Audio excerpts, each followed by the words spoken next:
This podcast is brought to you by Podcast Nation. Support comes from ServiceNow. We're for people doing the creative work they actually want to do. That's why this ad was written and read by a real person and not AI. You know what people don't want to do? Boring, busy work. Now with AI agents built into the ServiceNow platform, you can automate millions of repetitive tasks in every corner of your business, IT, HR, and more, so your people can focus on the work that they want to do. That's putting AI agents to work for people. It's your turn. Visit servicenow.com. Paying rent can feel like throwing money away. And when you're spending so much, it can be hard to see yourself buying a home. So Rocket Mortgage is helping you put your monthly rent towards home ownership with Rent Rewards. For the first time, save up to $5,000 off the cost of your first home just by paying rent. Only at Rocket Mortgage. Call 800-4ROCKET or visit rocket.com to find out more. Rocket Mortgage, LLC. Licensed in all 50 states. NMLSConsumerAccess.org. Number 3030.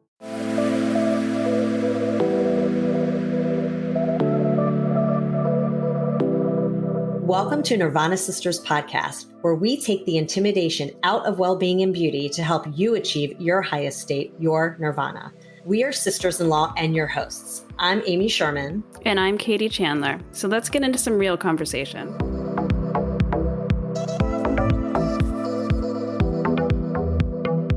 Welcome to the show, Nirvana Sisters family. So today is a really, really special episode for both of us. But today we're talking to someone who has been so inspirational to me and really a role model to me, whether she knows it or not. But anyone who knows me well knows that I've always looked up to you, Alli, and just from a business sense, from a personal sense, your honesty and transparency. And also you have two boys. We're the same age. Like, we just have a lot of similarities. And so I'm so excited to have you on the show, and just thank you for spending time with us today. We have Alli Webb on the show, who I'm sure most of you know, but if you don't, she is the co-founder of Drybar, the founder of Drybar. She's also now the co-founder of Squeeze, which I'm so excited about because we have one opening up in Bethesda near me. Yes. We interviewed Britt on the show a couple months ago, and she was amazing. We loved her. Okay Humans, the future of face-to-face talk therapy, and Beckett Quill. And we also interviewed Meredith Quill a couple of weeks ago, and we're always decked in Meredith Quill because we love it. So we have our necklaces, we got our earrings, we're all judged, and we're so excited to talk to you. But I think the reason why I have been so inspired by you over all of these years, and like I've spoken Katie's ear off about you and your background and all of this stuff, is because I think when Drybar launched, it was like, I think right before I moved out of New York. And it was the first time it opened my eyes up to like, oh my God, like if I thought of this idea, I could have opened this. Like, this is actually something, because I always was into hair because I have curly hair in my whole life. It's like, doing a million things to try to make it look better. Like, there was this salon Davishon in New York. I don't know if you remember it back in the day, that like cut curly hair, and they had a whole system. And I was like one of the first people there, and I was always talking to the people there. So I was like really into hair and beauty and all this stuff. Yeah. I work in marketing, but that's a different story. But anyway, I just thought the concept was so simple and groundbreaking to me, and the branding and the experience and the whole vibe of it, and the bigger meaning, of course, behind it, which is you walk out, you feel confident, you feel happy. And the whole thing, that whole experience does that for you. And so like, it sort of opened my eyes to like, wow, like I could open something one day for myself. I've been in corporate America forever, and it could actually be in business, and it could be something that I'm passionate about and love. Because I think prior to that, you think of opening up a business as like, I don't know, like an accountant or a lawyer, like nothing that you actually would be interested in. So anyway, it's always opened my eyes. And since then I've followed you and seen your career and all of your ups and downs, and just, I've always been so inspired. And like, you're the one person that everybody knows I like just have a total girl crush on, because you mean a lot to me. And so thank you again. So thank you. That's so sweet. Yeah, well, I appreciate that. And it's nice. It's nice to hear. It's always great to hear that kind of stuff. But mostly like the fact that, my story, my journey has resonated with you and inspired you to, get the confidence to go out and do your own thing, which is really, I'd say, where I am now in my life. I'm starting to write my second book. I just got a book deal, which was like such a big deal. Congratulations. Exciting to me. Thank you. And I'm excited to really, write about that. And like this kind of like, if I did it, you can do it story. Because I'm not your typical, I mean, I don't think there is a typical anymore. And I think it's evolved so much. I feel like, when we first started Drybar and, entrepreneurs weren't as accessible as they are now, especially like female entrepreneurs. And just to your point about, companies were like big conglomerates and nobody knew who ran them, and you couldn't reach anybody there. You were never talking to the CEO, like nothing like that ever happened. And, I happened to come in at the somewhat of the forefront of like entrepreneurs, being accessible and available. And, I've taken it to pretty extreme with, being pretty open and transparent with things that are going on in my life. And, that's been an interesting evolution. And I often like kind of ponder why am talk about so much of that stuff, but hearing what you said and things like that. And the feedback that I do get so much is like, it is this like, you're talking about it. It's relatable to me, whether it's like building a business or how you raise money or going through a divorce or whatever it is. I feel really compelled and drawn and to this, like, share what you know and pay it forward and all of that. So it's really nice to hear. So thank you. Of course. Before we get into it, though, I do want to take a step back because in our show in the beginning, we always like to do a Nirvana of the week or day or whatever it may be, just a little something that sparked joy, that made you feel good, that you kind of like, that put a smile on your face this week. So Katie, I'll flip it to you first to give us your Nirvana. Okay, great. Well, thanks. Well, Alli, first of all, I'm so thrilled that you're here. So thank you. My Nirvana, it happened yesterday. It was this weird little moment. I was speaking to this woman that I'm thinking about doing some personal work with, and she is a type of coach. And I had to have like full disclosure about my health issues with her. She was the first adult that I've ever spoken to that grew up with a sick mother that had autoimmune issues and had challenges and was a child and had to have a sick parent, which is what my daughters go through. And I got emotional talking about it because I've literally never spoken to someone that was that. And she said to me that she thinks that it made her very resilient and very strong and more empathetic. And like, she's this wildly successful, fabulous woman. And she accredits a lot of that adversity as a young child to helping her gain those qualities. So that was a little Nirvana for me because I never thought about it from that point. We always think we're screwing up our children all day, every day. So yeah. Oh, we are. So yeah. I love that. Yeah. I never thought about that. It was nice to hear. So that's amazing. Yeah. So Amy, what about you? What was yours? Well, I had two. So the first one was just, as Katie knows, I had time to myself on Saturday. And I know, Alli, I saw this on your Instagram stories recently about talking about time to yourself. And I treasure that so much. Like I love being alone and just having time to myself just to regroup, because then you just come back and you feel refreshed. So I've been stuck in the house because of COVID, yada, yada. I haven't been anywhere. So I had to like run errands and return things, so I did some shopping. I returned some things, walked around, did a little schmying around some stores. And I'm like, oh my God, this is so amazing to be I felt like I was on vacation, like buying a sweater. I'm like texting Katie. I'm like, oh my God, this is so amazing to have time to myself. So that was great. But really, more importantly, a really cute moment yesterday I had in the car with my son, who's 14, almost 15. I have two boys like you, Alli. One's 15 and one's almost 15 and one's 12, almost 13. And we were driving in the car, I was taking him to his girlfriend's house, and he was like, in a good mood. And so like when I catch him in a good mood, it's like amazing because he'll talk to me, and car time is always the best. So he was just talking to me the whole time in the car and like just telling me a million things and talking about when he's older, this and college, and just literally talked to me the entire time we were in the car, which is so nice. Usually he's like quiet or says one thing. So that was so sweet. And then the cutest thing was, I'm dropping him off at his girlfriend's house, and he looks at me before he leaves the car, and he goes, Mom, do I look good? And I was like, that's cute. You look great. I love you. But he never does stuff like that. So you could tell he was just like excited to see her. And it was just like so heartwarming and sweet. And I just drove away with like the biggest smile on my face. So that was my happy moment of the week. What about you, Alli? Those are such good moments. And I feel like I can share in both of those with you guys. I mean, Katie, going back to what you were saying about this woman that you met and how it built resiliency, in her, it is interesting.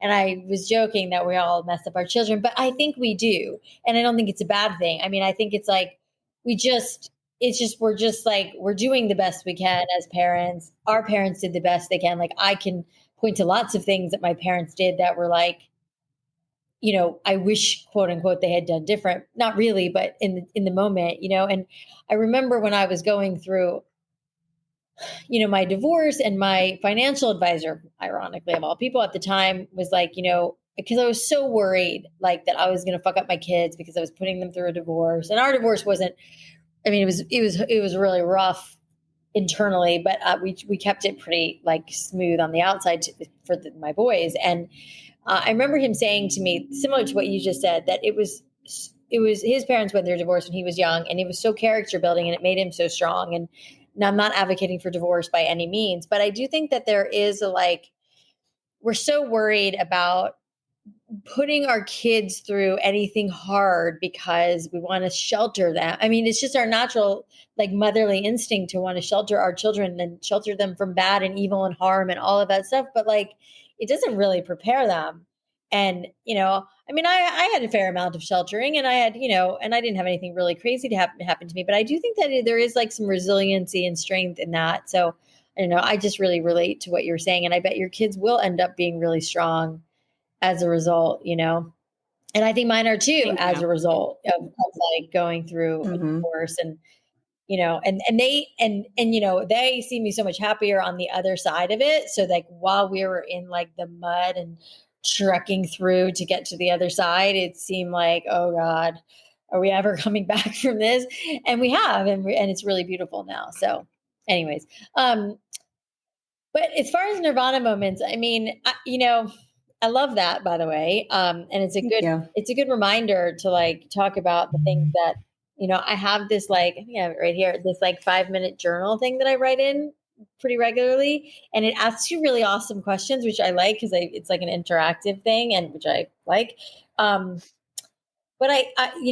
this weekend, Adrian and I went to where we're going to get married. Nice. In May. And, we were doing a walkthrough, and our wedding planner was there, and it was like, everything really like is working out and going well. And it's like in a sea of like shit that's been going wrong for like what feels like for so long. It was just so nice. And I remember feeling like, oh my God, like, and I'm just such a like, everything's wrong. We have to fix everything. Like, where's the problem? It's just my nature. And so the fact that it was like, everything was pretty smooth. And we had, a moment where we were going to get married. And we had a moment where, my boys are going to actually walk me down the aisle, which is So how sweet. I know.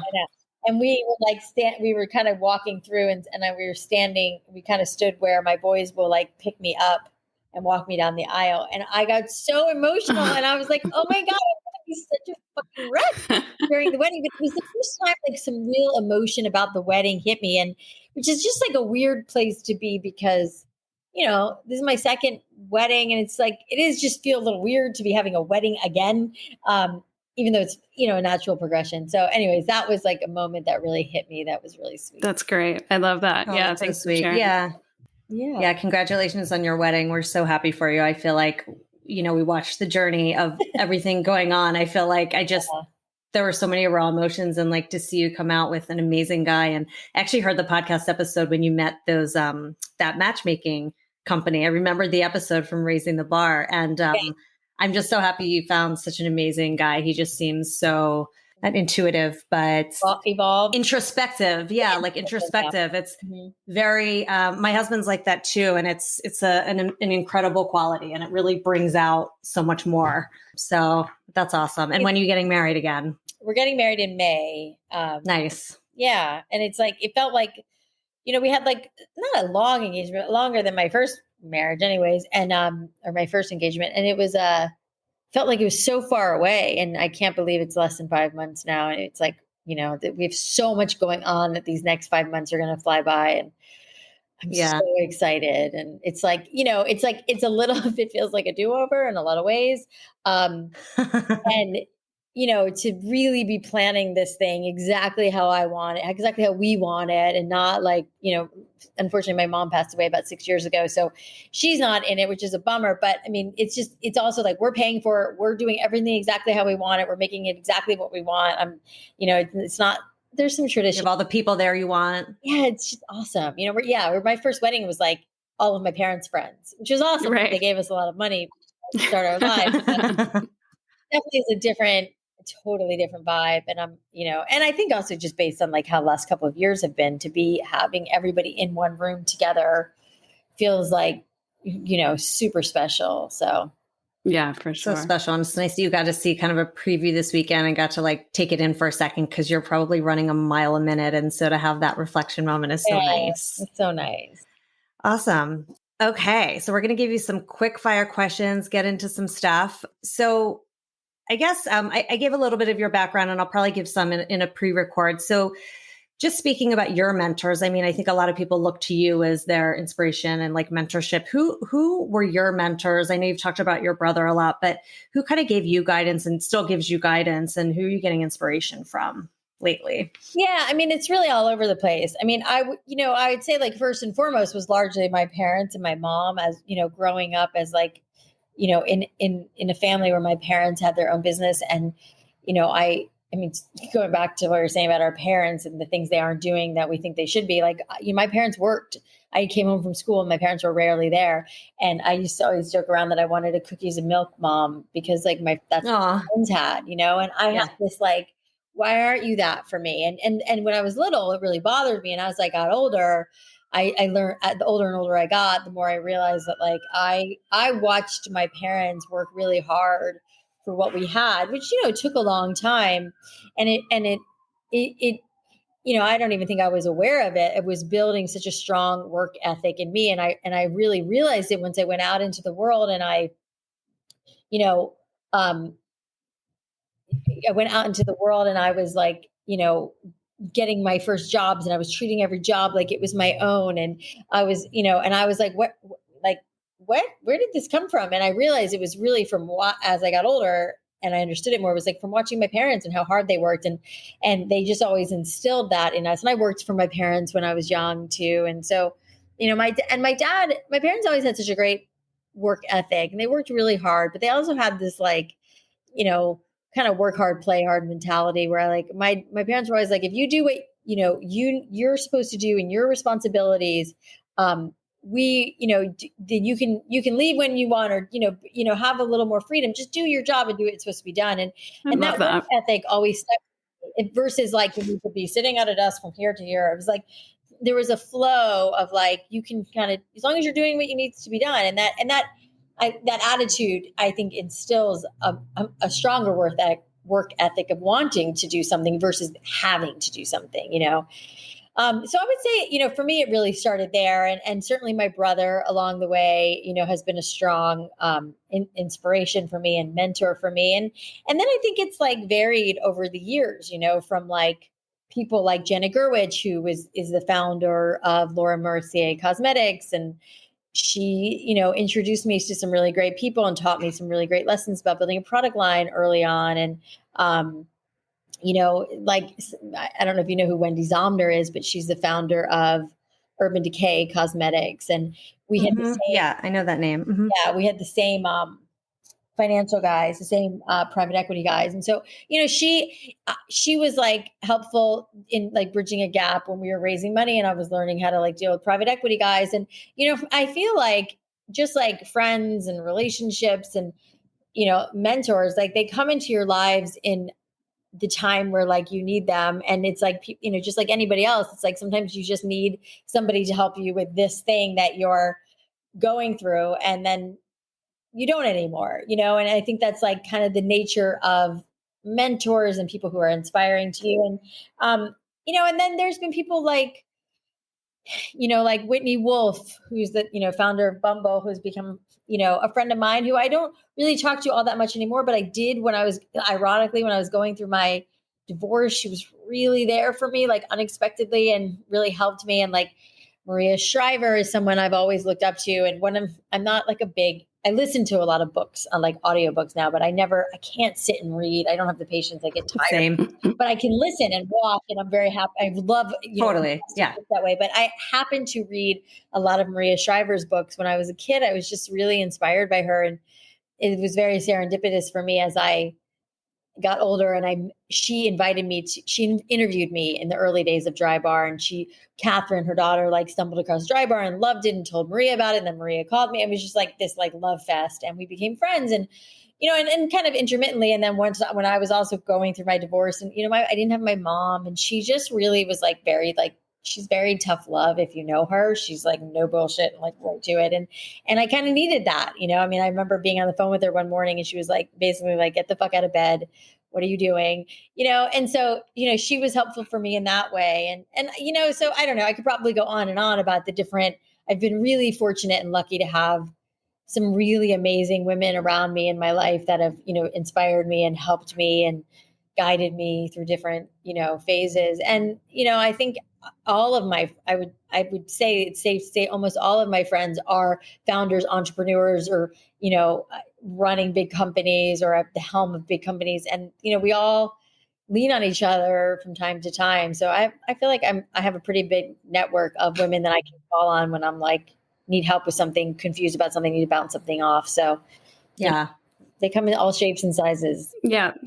That's so true. And it's really, the thing about your parents, actually, I was listening to it because I have always worked as well. And like took off maternity leave, but like have always worked. And I always struggle with that guilt of like, should I have stayed home when my kids were younger? And like, I was never the milk and cookies mom. And I've always had the, a corporate job, and now I'm starting this, and now I'm like straddling both worlds and really busy. But the pandemic has actually been like such a blessing in disguise because I've been home, which made me realize like, oh, I can start my own thing and still work and be with them so much more. But to your point, I'm also teaching them a work ethic, and they've been to my office, and they like see all this stuff and see all these amazing trips I go on. And so it does give them that lens of like, you work hard and you do these things, and, so and as the milk yeah. and cookies stay-at-home mom that doesn't actually make the cookies and put out the milk.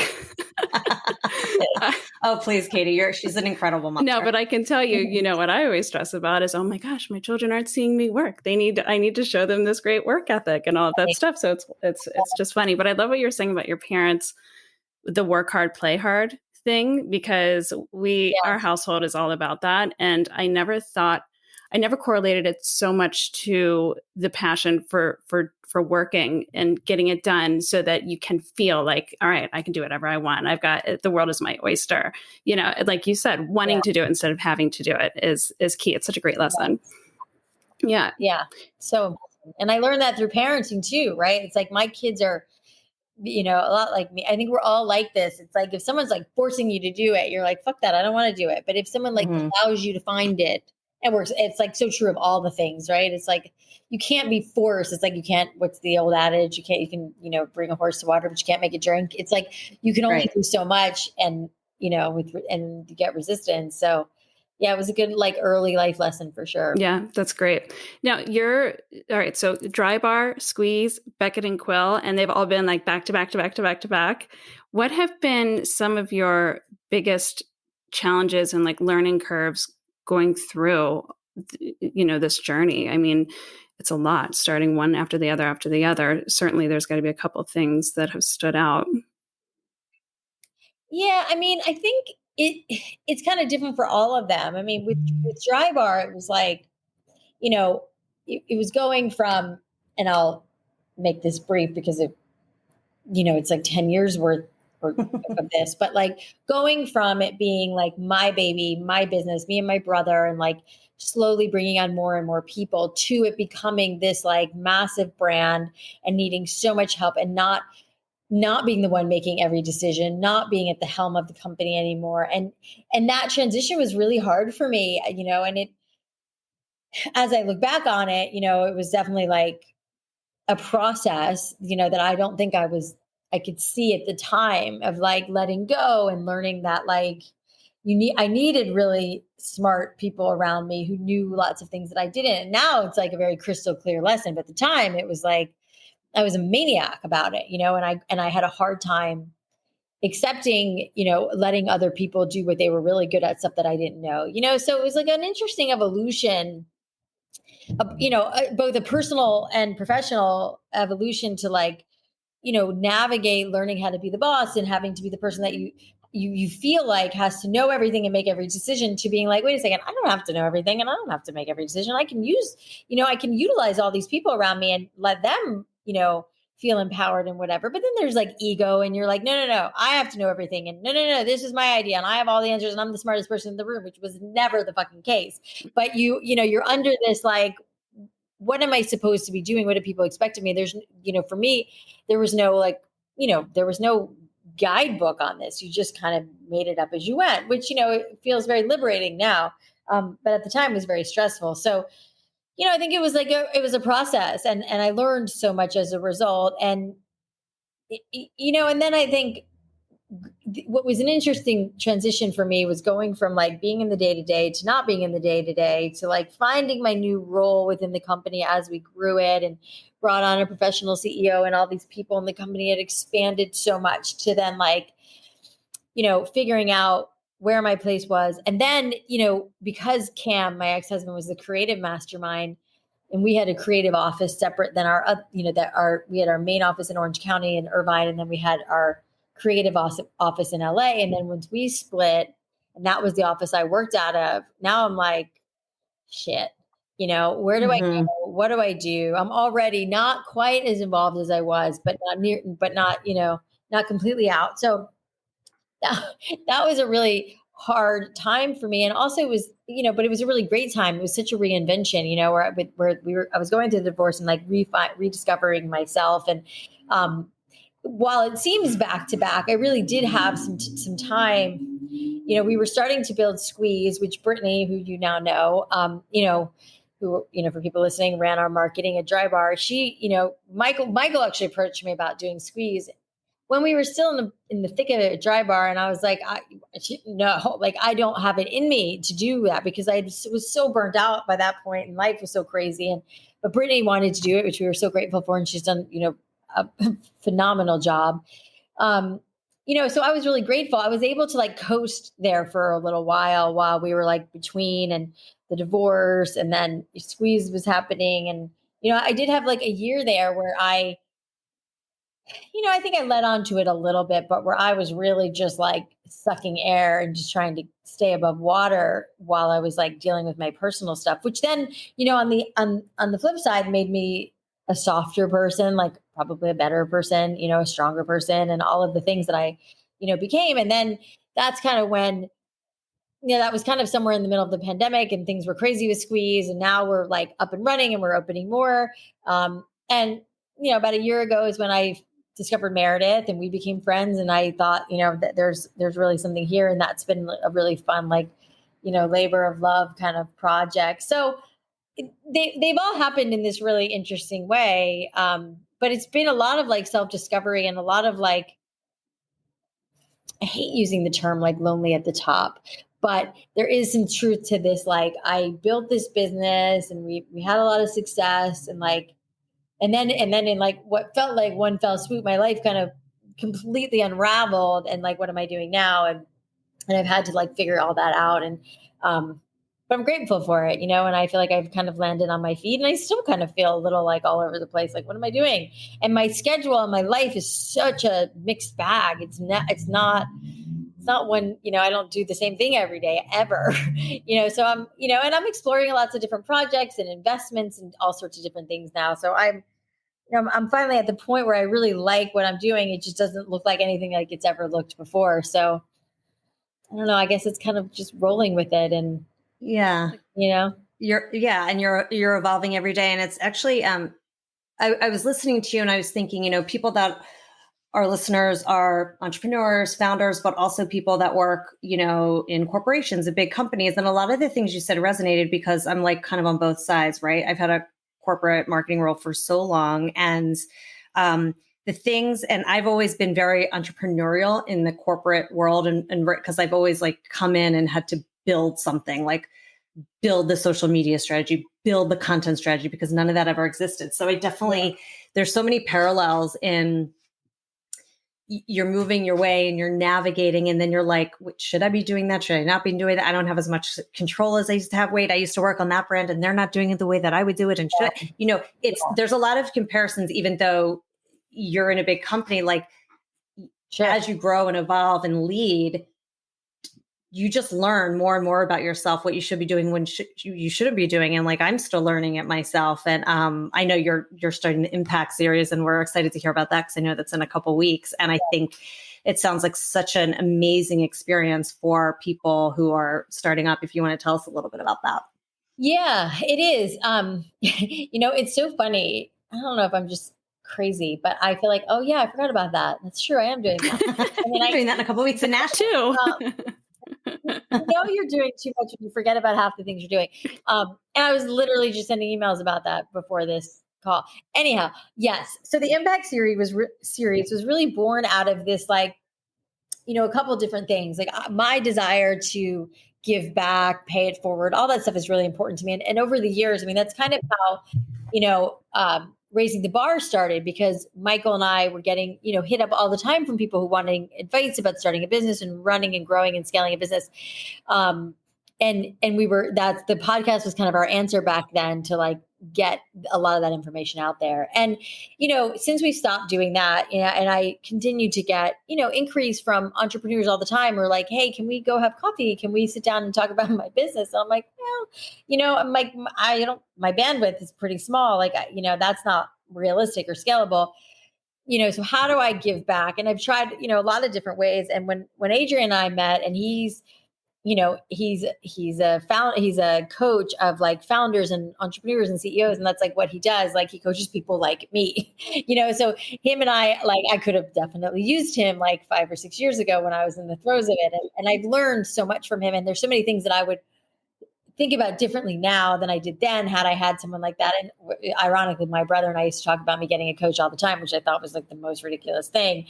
Now I'm like, oh, it's really, I mean, at least a coach like I need a coach for work. I've been told I need an executive coach, so I might be calling Adrian.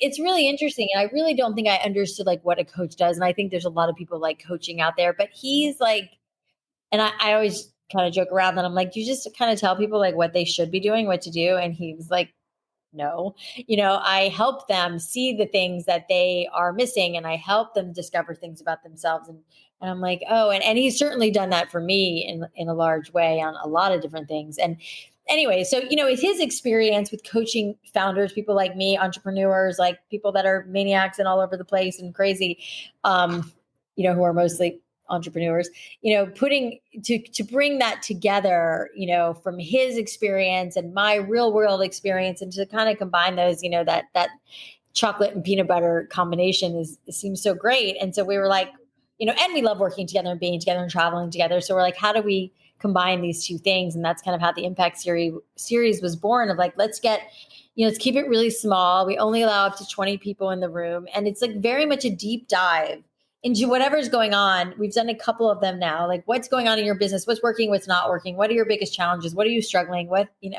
And what's funny is a lot of the people who tend to come for like one reason, and they end up like dealing with another that they may not have been willing to talk about. And Adrian's just so direct and honest, and has this way of like drawing things out of people. So, and then I have the experience of like, there's only so many things we go through as entrepreneurs, like, staff and scale and raising money, and like there's like a handful of things that we all kind of deal with. And so I have, I can speak to a lot of that. So, and this particular Impact series, which we're doing for all of them, we're bringing in like other successful entrepreneurs. And Jessica Zweig, who has a book, Simply Be. I don't know if you guys know her, but she's has a marketing, like a personal branding marketing agency. And she actually is I've hired her to do stuff for me, and it's been so great. And we've become really good friends. So she's kind of co-headlining this with us. This next one, we're doing it in Nashville in February 4th.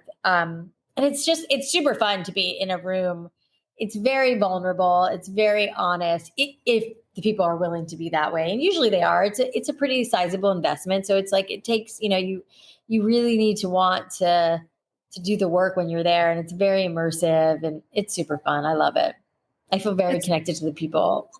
It's really amazing your drive and your desire to give back and to like pay it forward. All of these years of grit and hard work that you put in learning as you went along, and you just want to teach it to people. I mean, I think that it's just so admirable. And I mean, obviously that's one of the biggest reasons why, you're one of our role models. It's just really, really cool. Amy and I, we are just, one day we woke up and like, we want to do something. What is it? Okay, let's do a podcast.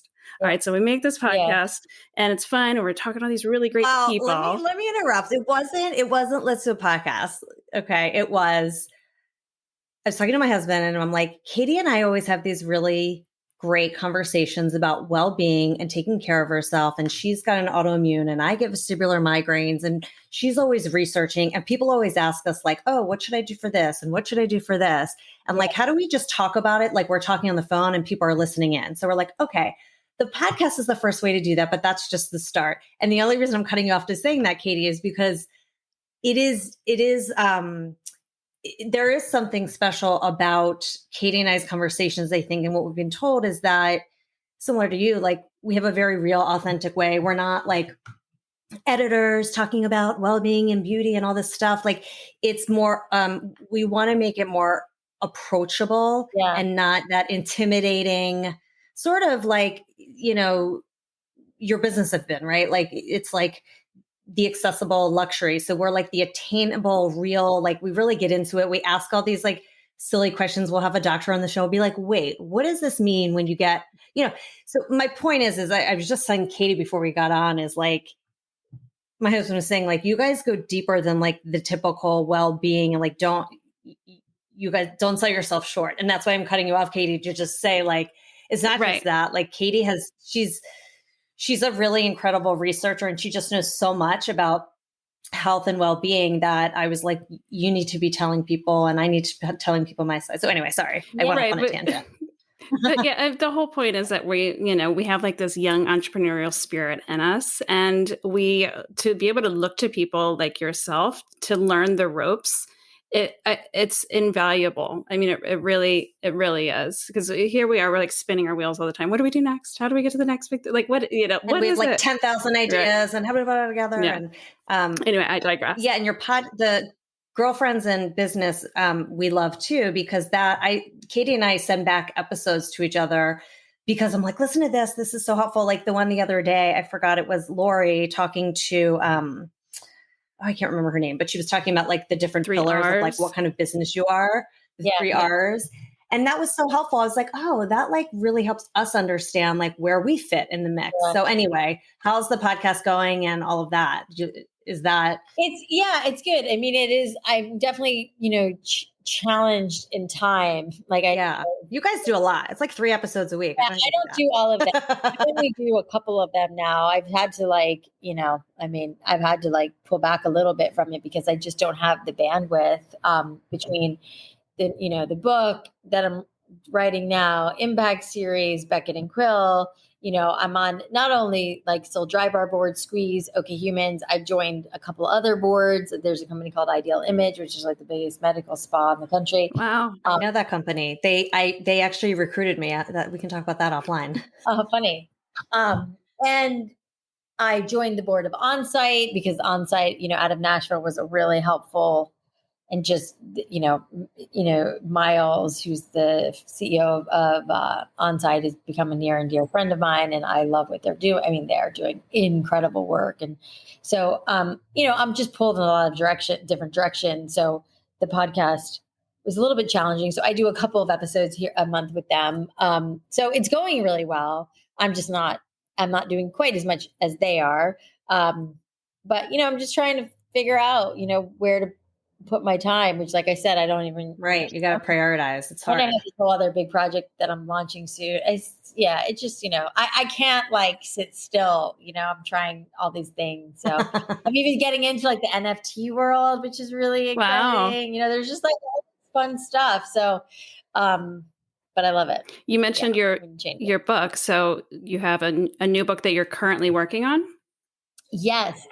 You know what's so funny? I did another podcast right before you guys, and I was just thinking to myself, like, I don't think I can do 2 podcasts in one day because I don't remember what I said here and there. Yeah. Like, didn't I tell you guys that? I was like, nope, I said it in the last podcast. I did just get a book deal, which was like a very, very like big, exciting thing for me, something that I've been working on for a long time. And I had been working with a ghostwriter and basically spent almost all of last year like outlining the book. It's about like 19 or 20 chapters, and it's very cathartic going back through your life. And the purpose of the book is to be, it is a memoir, but I really don't want it to be this like self-indulgent story about me. I want it to be, kind of what you guys have touched on, like, lessons learned, things that I've picked up. And again, in that theme of paying it forward, of like, here's, what I've learned, here's what's worked for me, here's what hasn't worked for me, take it or leave it, make it your own. Also like a bit of a resource of like, some of like the crazy shit I've been through with my son and all sorts of stuff. So yeah, I actually have a call with my new book editor this week to start, mapping out the book, which I'm like, that's so exciting. Like excited and scared. The first book I wrote was like a very like hair centric. It was called The Drybar Guide to Good Hair for All. It was like breaking down, what I know about hair. And this is a much, much more personal endeavor that I'm excited about. And, I love obviously sharing and oversharing. So it'll be fun. But yeah, lots of projects. Sounds like lots of time management skills needed. Yeah. When is this? Yeah, seriously. Any idea when the book will be out? Is there?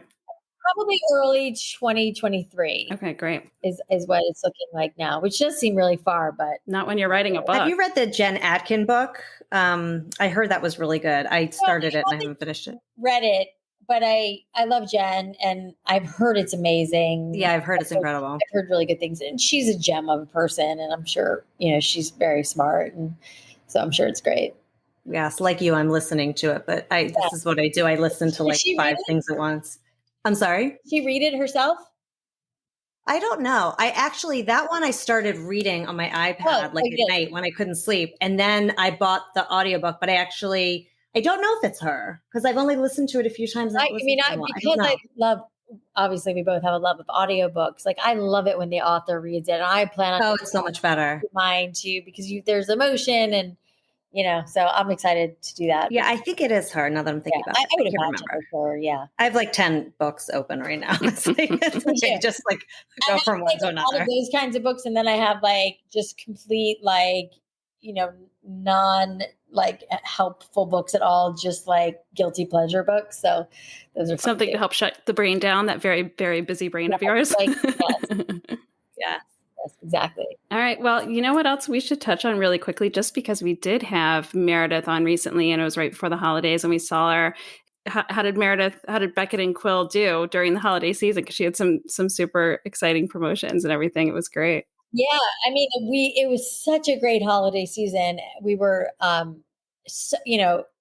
blown away really by, how, the last like 2 months of the year were our, hands down made our year. So that was really exciting. And amazing. We learned a lot about what works and what doesn't work and where to put our energy. And it set us up for, this year to be able to, go do a little bit more. So she had a lot of success when she was in New York with you guys in doing the trunk shows that she did. That was so fun. So yeah, we had a great time. I wish I could clone her because she's so, she does so well when she goes out and does those trunk shows. She's so cute. She's so cute. Yeah, so she's so cute. Yeah, no, we had a Cindy great Crawford clone. Yeah, I know.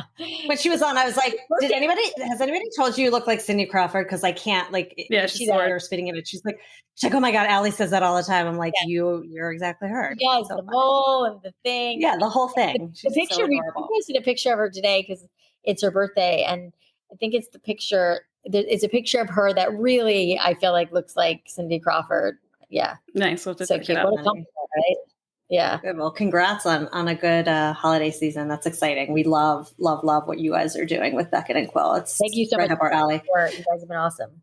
Yeah, of course. So we have a couple like fun questions, a little wrap session, a product review. So what is your holy grail hair product? Because obviously you're the queen bee here. So we need to know, like, what is your favorite thing? Do you have a favorite one or two things that are your go-tos?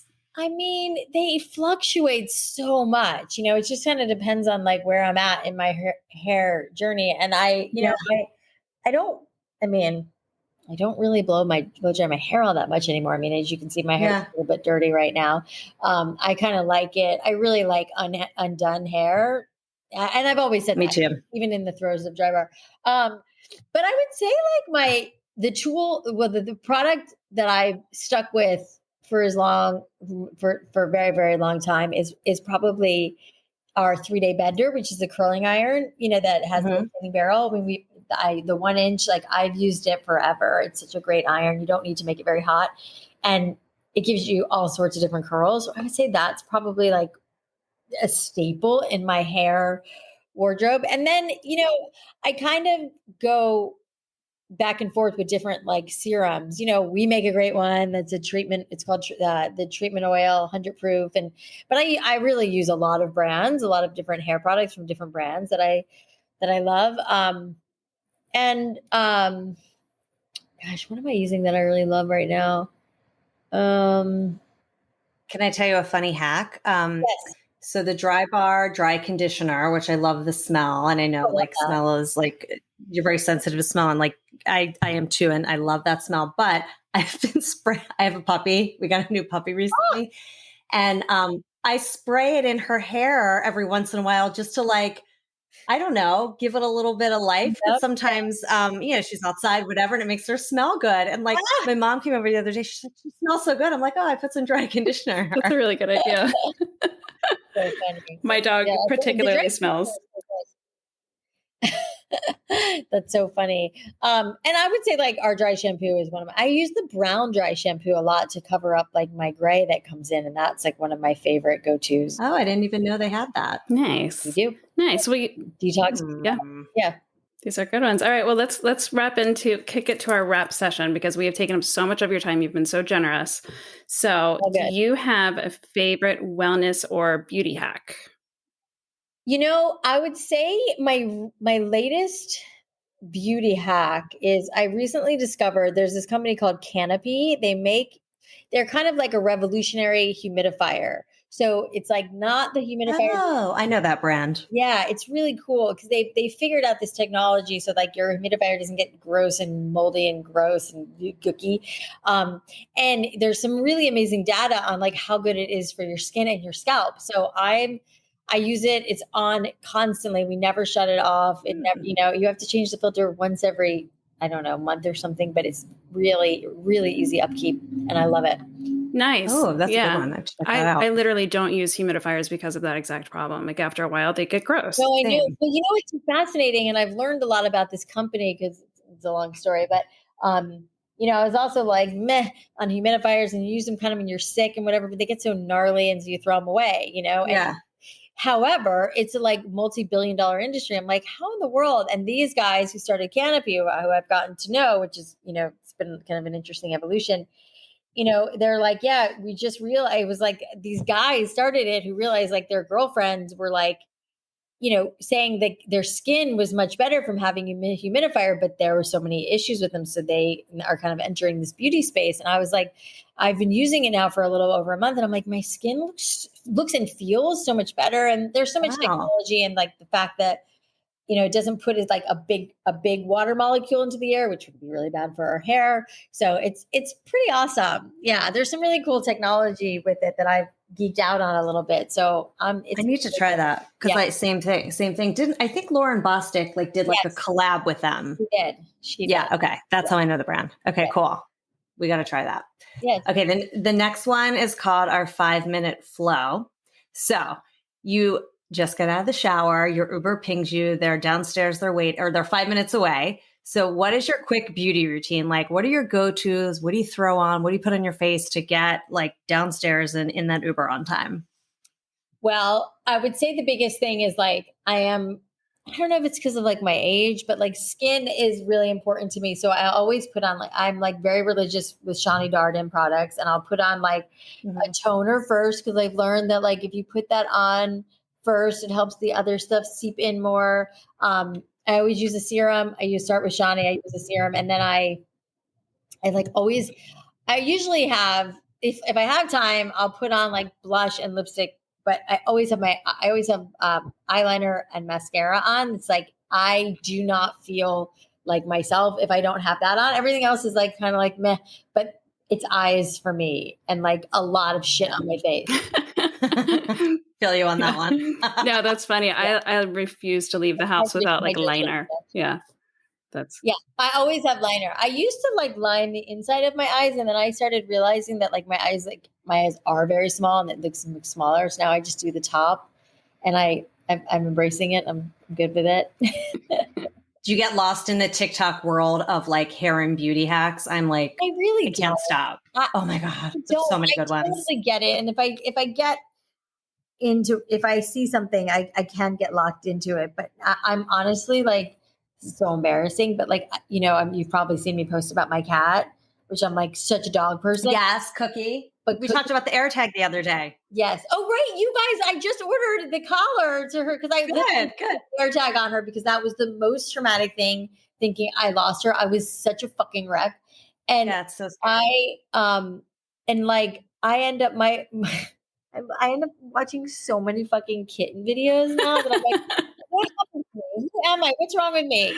It's really funny. Now I see these like cat and dog videos, like where the kitten like runs into the room and like jumps on the dog's face. I'm like, why doesn't Cookie do any of this stuff? You know?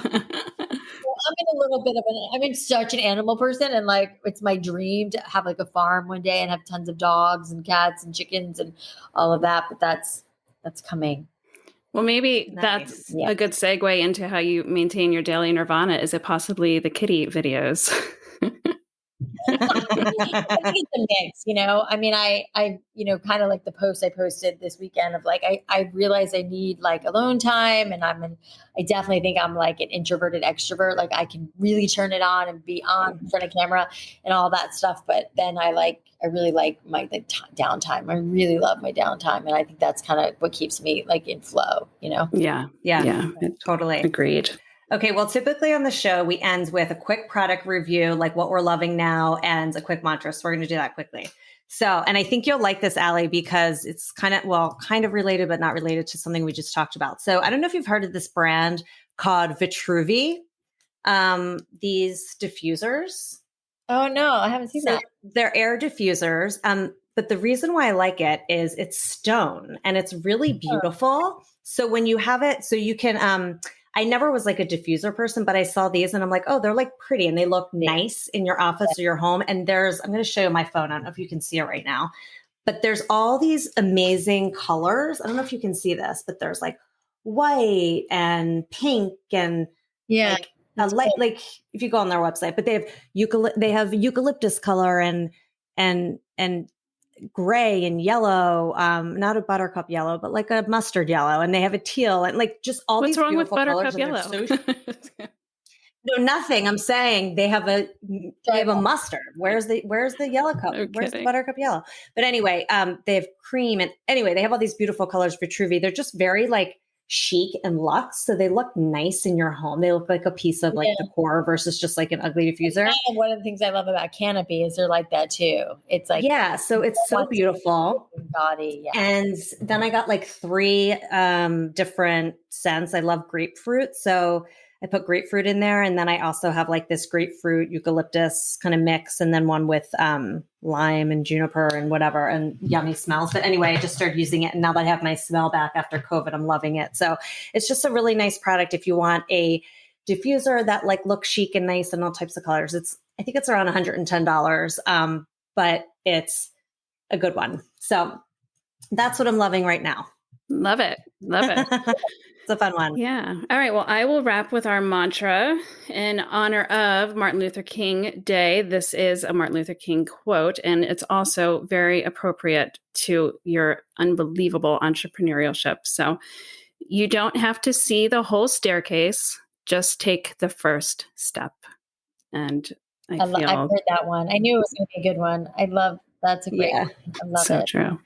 Such a good one. Well, thank you so much. I just want to say thank you. I know you are so busy, and we really appreciate the time you spent with us, and we know our audience will love it. And we'll have to meet one day in person next time we're in LA. Yeah. Yep. Thank you guys. Yeah. Thank you so much. Feel better. Thanks. Right. Thanks, Alli. Bye. Thanks. Have a good one. You too.